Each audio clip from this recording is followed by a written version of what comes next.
Let's get started off with the CPU. We're going to use the AMD Athlon X4 750K. This is an unlocked part. The max turbo is up to 4 out of the box, so that's already really fast for a quad core. It doesn't have the per core performance of like an i5 or something like that, but listen, it's freaking $75. Also, it's not an APU, no integrated graphics at all, so we're going to need a dedicated GPU, but like I was saying, the prices have come down so much that that's exactly what we're going to do. Also, it's socket FM2, 100 watt TDP. It's not an extremely power-hungry card, but it does a good job. FM2 is going to give us a lot of options as far as the motherboard goes, so let's go ahead and take a look at our motherboard. We're going to use the MSI. It's the FM2-A75MA-E35. I just like this one because it gives you a lot of options. It's not, extremely nice from an overclocking standpoint. The VREGs are not uber crazy, but it's cheap. You can get it for around $50 to $55 online. As you can see here on Amazon, it's $56. We have 6 SATA ports. Those are all 6 gigabits per second. I mean, this is like new technology for $50, or newer technology. We have a USB 3 header on board. We have USB 3 on the back. And this will work with the APUs that are out there. If you want to grab a Richland APU, it'll work with those as well. You just need to do a BIOS update. And depending on which one you get out of the box, you may be okay. BIOS updates can be a pain in the ass, but that's just what you're going to have to deal with. This one will work just fine. Just pop in the CPU and you're good. We can use one graphics card in this. If you want future ability for Crossfire SLI, hop in the forum and we can recommend a similar, yet a little bit more expensive motherboard that'll have options for 2 graphics cards or multi-GPU configurations. Next, we have 2 of the 1-speed PCI Express slots, and that's going to be great. If you're using a double slot GPU, it's going to cover up one of them, but we'll still have one left for like a sound card or a cartwheel card, one of those cards you just put in there and it makes your computer do cartwheels all day. Stuff like that. Nice expansion. It's also past-proof. We've got a PCI slot in there. If you've got an old sound card or something like that that's PCI, or put it in there. That'll be nice. For the graphics card, I'm going to give you guys some options. Now, first off, the 7870 graphics cards are coming down in price. So you can see the gigahertz edition here. It's the the one that has two fancy fans. It's also overclocked, 2 gigabytes of GDDR5. This Sapphire card is now $195, but you know what? Just keep your eyes peeled because there's a rebate going on for $15. That'll bring it down to $180. That's a really good price, but the prices keep going up and down on this card. I think last week it was like on sale for $160 or $150. Just keep an eye out and watch these 7870s. If you've got just a little bit more money, just a little bit more, you can increase your speed by getting a 7950. This is the HIS 7950 Ice Cube Boost. I used one of these. The back part of the card is pretty thick, but the front of it is dual slot. Just be careful if you have like a lot of other stuff in your system. It's a thick cooling unit, but I do like this card a lot. It's stupid fast, almost as fast as the 7970 in some games. It really gets up there. At $234 after the rebates and everything, that's a hell of a deal. So keep watching the 7870s and the 7950s, especially with the new Radeons coming out. There's another one there. That one was on sale. Now it's not on sale anymore.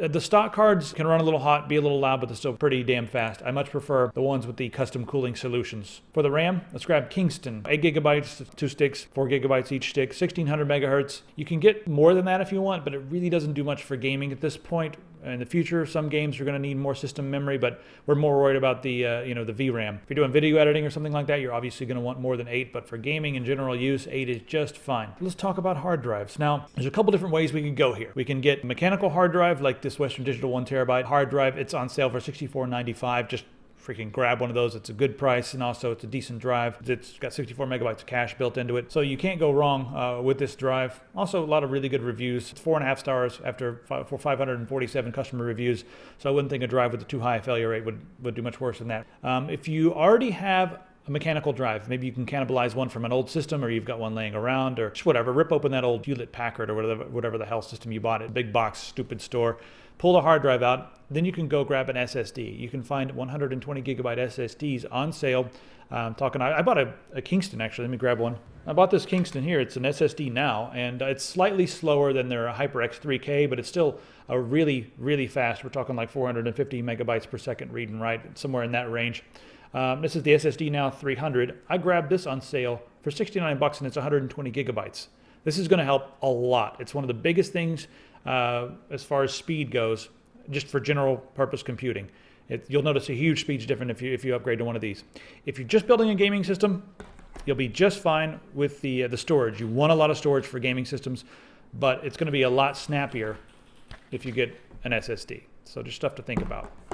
All right, next up, let's go for a power supply that is 80 plus certified. I'm going to get a 600 watt power supply. It's just a little bit more power than what we need, but it's always okay to get more. We're checking out the OCZ ModX Stream Pro 600 watt. It's a modular high performance power supply. It's going to be compatible with all that crap out of the box. See how much the 700 watt one is. You know, the 700 watt one's pretty cheap too. Damn. 81 bucks versus 74. If you could swing a 700 watt, go ahead and grab the 700 watt. It'll be really nice if you wanted to upgrade, add some more hard drives in the future, add another graphics card in the future. I mean, it's like I said, it's always okay to get a little bit more than what you need, especially if you're worried about, you know, like things being a little bit close. But this system's not really going to pull more than 500 watts at all, so you'll be fine. For the case, I really do like the Fractal cases, and they're sleek, and they have clean lines, and they're made out of good materials. The Fractal Core 1000 is cheap. It has USB 3. It can be noisy, yes, because it doesn't have any sound dampening material. If you have a little bit more money, grab like a, you know, I actually really like the Define 4 Mini. Let me show you what that one looks like. R4, I'm sorry. It's got sound dampening material, bitumen foam on the inside, foam underneath the front door cover. It's extremely sleek. So if you want something that's very, very quiet, you know, throw a little bit more money at it. The last thing that I'll bring up, and you know, case is something that you guys can all pick based upon your own style. So if you want something with a laser light show on the inside, go for that. If you want something that's clean like this, you can go for that. Whatever you want. Also check out the NZXT Source 210. There's a Source 210 Elite for 43 bucks. It's got USB 3. This one actually might be a slight bit better for the money than the Fractal. You get a few more options with it. It does have more plastic on it compared to the Fractal, but it will do a very good job. So I think that this system will outrun the APU system. It'll be a tiny bit more expensive. And you know, one of my guidelines is that I always use quality parts. I don't throw any like $20 power supplies into these systems. That way I make sure that, you know, the motherboard's going to be decent, the power supply is going to be decent, and nothing's going to catch on fire. I mean, we could probably go 50, 60 bucks cheaper if we use garbage parts, but then you're going to, you know, be yelling at me in 6 months when your computer catches on fire. So I don't want to do that. And I know some guys jump in the forum and say like, hey, look, I built a computer out of bubble gum and sticks and it'll be just as fast. And hey, it may be just as fast for as long as it lasts. But yeah, so that's my guideline. Again, thank you guys for using the Amazon links. It really helps us. If you guys want something that's a little bit faster, we can build a 6-core. It actually won't be much faster than this because I'm going to use a similar graphics card, but let's build a 6-core as well. Because right now is the time of year when people are building computers, so that's what we're going to do. We're going to help you guys. Check out the link in the description. It'll take you to the forum where we're all talking about this.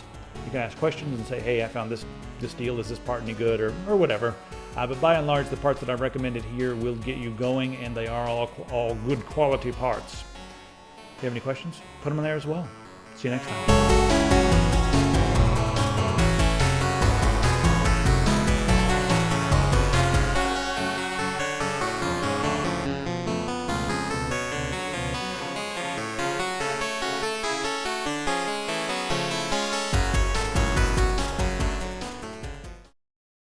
Bring it up, man. What's up with my Wi-Fi? Hey guys. What's up? Hey, I upgraded my fucking internet today, and this is what I get? I called and said, give me faster internet, and they said, yeah, throttle. Wow, it's like actually not listening to me. Hey there, hey, it worked.